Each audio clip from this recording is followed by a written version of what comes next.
నమస్తే, welcome to our channel. నేను సౌజన్య. జగన్మోహన్ రెడ్డి అధికారం దక్కించుకోవడానికి 1,00,000 ప్రయత్నాలు చేస్తాడని చెప్పి అందరికీ తెలిసిందే. దానికి ఎవరు అడ్డొచ్చినా కానీ వాళ్ళని ఏదో ఒకటి చేసి ఇరికించడానికి ప్రయత్నాలు చేస్తూ ఉంటాడు. సో అందులో భాగంగా షర్మిల ఇప్పుడు తనకి కాంగ్రెస్ పార్టీ నుంచి ఎదురు తిరగబోతోంది కాబట్టి తనను కూడా ఏదో కేసులు ఇరికించి తనని జైలుకి పంపించడానికి జగన్మోహన్ రెడ్డి ప్రయత్నాలు చేస్తున్నాడు, అదే ఆలోచనలో ఉన్నాడని టాక్ వినిపిస్తోంది. మరి ఈ అంశానికి సంబంధించి మనతో మాట్లాడడానికి, వారి విశ్లేషణను మనతో పంచుకోవడానికి ఈరోజు మనతో పాటు ఉన్నారు senior journalist, senior political analyst CS Rao garu ఉన్నారు. వారితో మాట్లాడదాం. నమస్తే అండి. హలో సౌజన్య. జగన్మోహన్ రెడ్డి అధికారం దక్కించుకోవడానికి 1,00,000 ప్రయత్నాలు చేస్తున్నాడు. సో అందులో షర్మిల ఇప్పుడు అడ్డు రాబోతోంది కాబట్టి కాంగ్రెస్ పార్టీని అడ్డు పెట్టుకుని ఎట్టి పరిస్థితుల్లో తన అడ్డు తొలగించుకోవడానికి తనని ఏదో కేసులో ఇరికించి తనని జైలుకి పంపిస్తే దీన్ని కొంచెం ప్రశాంతంగా అధికారం దక్కించుకోవచ్చు, ఓట్లు చీల్చుకోకుండా అనేటువంటి ఆలోచనలో జగన్మోహన్ రెడ్డి ఉన్నాడని టాక్ వినిపిస్తోంది. దీని గురించి మీరు ఏమంటారు? అసలు ఒకటండి, జగన్మోహన్ రెడ్డి వాళ్ళకం కానీ జగన్మోహన్ రెడ్డికి సంబంధించినటువంటి రాజకీయ వ్యూహాలు కానీ తెలిసినటువంటి వాళ్ళు చెప్పేటువంటి మాట ఏంటంటే, ఎదుటి వాళ్ళు ఎవరైనా సరే, అక్కడ సొంత చెల్లెలైనా, సొంత బంధువు అయినా, బాబాయ్ అయినా, ఎవరైనా సరే, తల్లి అయినా, చెల్లి అయినా, ఎవరైనా సరే తన లక్ష్యాన్ని చేరుకోవడానికి అడ్డు తొలగించుకుంటారు అనేది ఆయన గురించి తెలిసినటువంటి వాళ్ళు చెప్పేటువంటి మాట. ఇక షర్మిల విషయానికి వచ్చి షర్మిలాని జైలుకి పంపిస్తారా అని అంటే, షర్మిలాని జైలుకి పంపిస్తారని చెప్పి మనం చెప్పడం కాదు, తెలుగుదేశం పార్టీ అధినేత చంద్రబాబు నాయుడు చెప్పడం జరిగింది. రా కదలిరా ప్రోగ్రాం సంబంధించి మాట్లాడుతూ ఆయన అనేక రకాల వేరియేషన్స్ జగన్మోహన్ రెడ్డిలో ఉన్నాయి. వాటిల్లో నేర ప్రవృత్తి లేదంటే నేరానికి సంబంధించినటువంటి అంశాలను కూడా ఆయన బయటికి తీసి బాబాయిని చంపించినటువంటి జగన్మోహన్ రెడ్డి ఆ బాబాయి హత్య వెనుక ఉన్నటువంటి అసలు కుట్రకోణాన్ని బయటికి తీసేటువంటి క్రమంలో సిబిఐ ఆఫీసర్స్ అక్కడికి వెళ్తే సిబిఐ ఆఫీసర్స్ మీదనే కేసు పెట్టి ఆయన జైలుకు పంపించేటువంటి ప్రయత్నం చేశారు. కాబట్టి షర్మిల మీద కూడా కేసు పెట్టేటువంటి అవకాశం ఉంది రాబోయేటువంటి రోజుల్లో. సో షర్మిల మీద కూడా కేసు పెట్టి ఆమెను కూడా అరెస్ట్ చేయించేటువంటి అవకాశం ఉంది అనేది ఇప్పుడు చంద్రబాబు నాయుడు చెప్తున్నారు. చంద్రబాబు నాయుడు ఎందుకు చెప్తున్నారంటే, చంద్రబాబు నాయుడు ఒక స్టేట్మెంట్ ఇచ్చేటప్పుడు కానీ, ఒక వ్యాఖ్య చేసేటప్పుడు కానీ ఖచ్చితంగా పూర్వపరాలు ఆలోచిస్తారు, కొన్ని ఆధారాలు కూడా చెప్తూ ఉంటారు. వివేకానంద రెడ్డి మర్డర్ జరిగిన తర్వాత అనేక వందల మందిని సిబిఐ అధికారులు విచారణ చేసిన తర్వాత రామ్ సింగ్ అనేటువంటి సిబిఐ అధికారి పులివెందులు వెళ్ళి విచారిస్తున్నటువంటి సమయంలో ఆయన మీదనే పులివెందుల పోలీసుల చేత కేసు పెట్టించాడు జగన్మోహన్ రెడ్డి.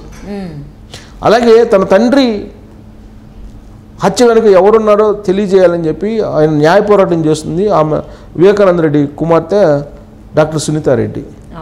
ఆమె సుప్రీంకోర్టు వరకు వెళ్ళి పోరాడుతూ ఉన్నారు. కానీ ఆమె మీదనే కేసు పెట్టారు. సునీతారెడ్డి భర్త మీద, రాజశేఖర్ రెడ్డి ఆయన పేరు, ఆయన మీద, ఇద్దరి మీద కేసు పెట్టి వాళ్ళిద్దరిని కూడా విచారించని చెప్పి పులివెందుల పోలీసులకి పురమారించారు ఆంధ్రప్రదేశ్ ప్రభుత్వం. సో ఇవన్నీ చూసిన తర్వాత షర్మిల మీద కూడా కేసు పెడతాడేమో అనే అనుమానాన్ని వ్యక్తం చేశారు చంద్రబాబు నాయుడు. అనుమానమే కాదు, ఖచ్చితంగా కేసు పెట్టి లోపల పంపిస్తారు షర్మిలని కూడా రాబోయేటువంటి రోజుల్లో. దానికి కారణం ఏంటంటే, వివేకానంద రెడ్డి మర్డర్ అనేది పొలిటికల్ మర్డర్ అని చెప్పి ఆల్రెడీ షర్మిల స్టేట్మెంట్ ఇచ్చారు. కడప ఎంపీకి సంబంధించినటువంటి అభ్యర్థి ఎంపిక విషయంలో జరిగినటువంటి మర్డర్గా షర్మిల చెప్పారు. కాబట్టి ఇది పొలిటికల్ మర్డర్ అని చెప్పి ఆవిడ చెప్తూ ఆమె కంటిన్యూషన్ ఏం చెప్పారంటే, బాబాయ్ హత్య వెనుక ఎవరున్నా సరే బయట పెట్టాలి, సిబిఐ విచారణ చేయాలి, వేగవంతంగా చేయాలి అనేటువంటి ఒక డిమాండ్ కూడా చేస్తూ డాక్టర్ సునీతారెడ్డికి అండగా నిలబడతానని చెప్పి ఆమె చెప్పడం జరిగింది. అంటే ఇప్పుడు రాబోయేటువంటి రోజుల్లో కాంగ్రెస్ పార్టీలో చేరి ఇమీడియట్గా ఆమె తీసుకునేటువంటి స్లోగన్ ఏంటి, బాబాయిని చంపినటువంటి వాళ్ళు ఎవరు తేల్చండి, అసలు ఎందుకు చంపాల్సి వచ్చింది అనే దాని మీదనే ఆమె పోరాటం స్టార్ట్ చేసేటువంటి అవకాశం ఉంది. జగన్మోహన్ రెడ్డికి వ్యతిరేకంగా పోరాటం చేస్తున్నారు అనేది సంకేతం వెళ్తుంది. అప్పుడు కారణం ఏంటంటే, సిబిఐ ఛార్జ్షీట్లో తాడేపల్లి సంబంధించినటువంటి వ్యక్తులు కొంతమంది డైరెక్షన్లతోటి వివేకానంద రెడ్డి మర్డర్ జరిగింది అనేది ఛార్జ్షీట్లో ఉన్నటువంటి అంశం. అవినాష్ రెడ్డి కడప ఎంపీ ఎవరైతే ఉన్నారో ఆయన ప్రమేయం ఉందని చెప్పి ఛార్జ్షీట్లో పొందుపరిచారు. ఆయన తండ్రి భాస్కర్ రెడ్డి ప్రమేయం ఉందని చెప్పి ఛార్జ్షీట్లో సిబిఐ పొందుపరిచింది.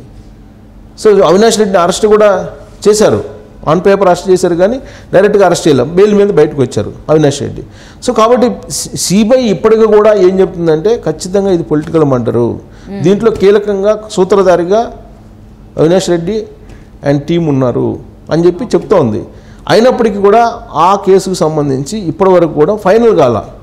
సుప్రీంకోర్టు టేకప్ చేసినప్పటికి కూడా సుప్రీంకోర్టు డెడ్లైన్ పెట్టింది. సుప్రీంకోర్టు డెడ్లైన్ పెట్టి లాస్ట్ ఇయర్ జూలై ఎండింగ్ లోపల దాన్ని పూర్తి చేసి ఇన్వెస్టిగేషన్ పూర్తి చేయండి అని చెప్పి సపరేట్ టీంని కూడా వేసింది, ఇన్వెస్టిగేషన్ టీంని. కానీ దానికి సంబంధించినటువంటి పూర్తి విచారణ బయటకు రాలేదు. బట్ ఛార్జ్షీట్లో అంశాలు మాత్రమే బయటకు వచ్చాయి.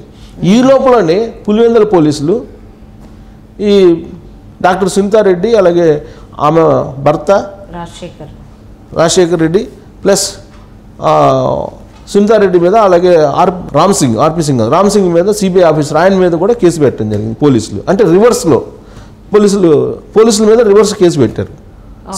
సిబిఐ విచారణాధికారం మీదనే తెలంగాణ పులివెందుల పోలీసులు కేసు పెట్టడం జరిగింది. పులివెందుల కేసులు ఎలా కేసు పెడతారు?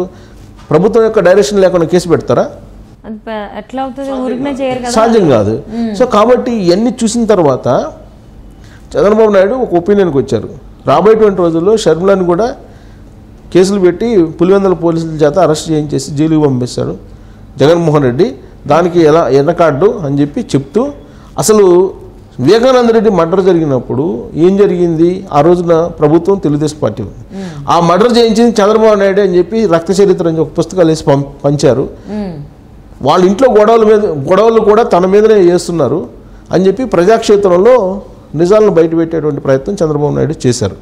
ఆ క్రమంలో షర్మిలని తాడేపల్లి కోటలో ఒక వ్యూహరచన చేసి అరెస్ట్ చేసి జైలుకి పంపించేటువంటి అవకాశం ఉంది అని చెప్పి ఆయన ఒక అభిప్రాయానికి రావడం జరిగింది.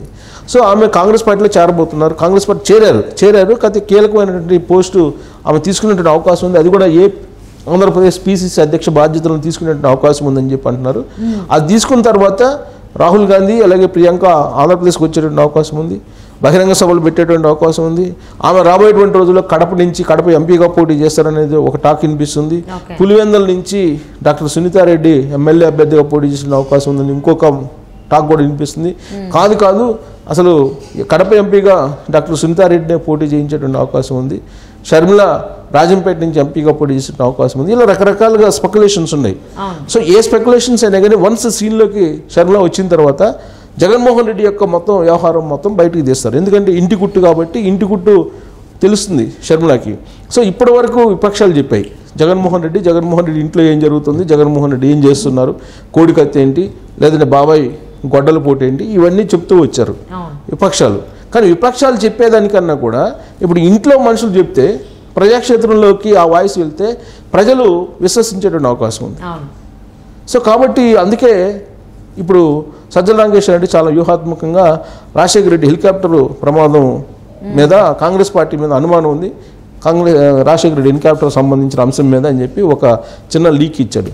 గత 2 రోజుల నుంచి దాని చుట్టూనే తిరుగుతుంది రాజకీయపరమైనటువంటి వ్యవహారం మొత్తం ఆంధ్రప్రదేశ్లో. కారణం ఏంటంటే షర్మిల కాంగ్రెస్ పార్టీలోకి చేరిన తర్వాత వచ్చేటువంటి రిప్లికేషన్స్ ఏంటి, ఎలా ఉండబోతుంది ఆంధ్రప్రదేశ్ రాజకీయం, ఇవన్నీ కూడా విశ్లేషణకు వస్తాయి. సో అవి రాకుండా డైవర్ట్ చేసేటువంటి క్రమంలో రాజశేఖర రెడ్డి హెలికాప్టర్ని తీసుకొచ్చారు తెర మీదకి. దాని వెనక ఏదో కాంగ్రెస్ పార్టీ ఉందని చెప్పి అనుమానం వ్యక్తం చేసి ఆయన మాట్లాడడం జరిగింది. సో దాని మీద ఇప్పుడు చర్చ జరుగుతుంది. ఇప్పుడు షర్మిల ఆల్రెడీ కీలక బాధ్యతలు తీసుకొని కనుక బయటకు వస్తే ఇప్పుడు వివేకానంద రెడ్డి కేసు బయటకు వచ్చేటువంటి అవకాశం ఉంది. వివేకానంద రెడ్డి కేసుకు సంబంధించిన అంశం మొత్తం తెర మీదకి వచ్చేటువంటి ఛాన్సెస్ ఉన్నాయి. అప్పుడు టోటల్గా షర్మిల చుట్టూ జగన్మోహన్ రెడ్డి చుట్టూ మొత్తం తిరిగేటువంటి అవకాశం ఉంది. అప్పుడు అసలు ఈ కోడికత్తి వ్యవహారం ఏంటి, లేదంటే ఈ బాబాయ్ మర్డర్కి సంబంధించి ఆ గొడ్డల పోటు ఎక్కడి నుంచి ఎటు వెళ్ళింది, ఆ గొడ్డలు అసలు ఏమైపోయింది, ఇవన్నీ బయటకు వచ్చేటువంటి అవకాశం ఉంది. షర్మిల తనదైనటువంటి శైలిలో ఖచ్చితంగా ప్రజాక్షేత్రంలోకి వెళ్ళి ఇవన్నీ బయట పెట్టేటువంటి అవకాశం ఉంది. అందుకే ముందస్తు ప్రణాళికగా తన లక్ష్యానికి అడ్డు రాకుండా మరో ఛాన్స్ కావాలని చెప్పి అడుగులు వేస్తున్నటువంటి జగన్మోహన్ రెడ్డి దాదాపు 50-60 మంది ఎమ్మెల్యేలు మార్చుకుంటూ షర్మిలను కూడా రాజకీయంగా అడ్డు రాకుండా జైలుకి పంపించేటువంటి అవకాశం ఉంది. ఆ సాహసం కూడా జగన్మోహన్ రెడ్డి చేస్తారు, దాంట్లో ఎలాంటి ఆలోచన లేదు అనేది చంద్రబాబు నాయుడు చెప్తున్నాడు, మనం కాదు. చంద్రబాబు నాయుడు ఆయన అనుభవపూర్వకంగా ఆయన చెప్తున్నారు. అదే సో ఇంతకుముందు జరిగినటువంటి ఎన్నికల్లో వాళ్ళ నాన్నగారి మరణాన్ని వాడుకున్నారు, ఇప్పుడేమో బాబాయ్ మరణాన్ని వాడుకోవడానికి ట్రై చేస్తున్నారు జగన్మోహన్ రెడ్డి. మరి ఎంతవరకు సక్సెస్ అవుతారు? మరి అడ్డొస్తున్నటువంటి చెల్లిని జైలుకి పంపిస్తారా లేకపోతే బెదిరించి పక్కన పెట్టిస్తారనేది చూద్దామండి. And thank you so much for spending your valuable time with us. Thank you.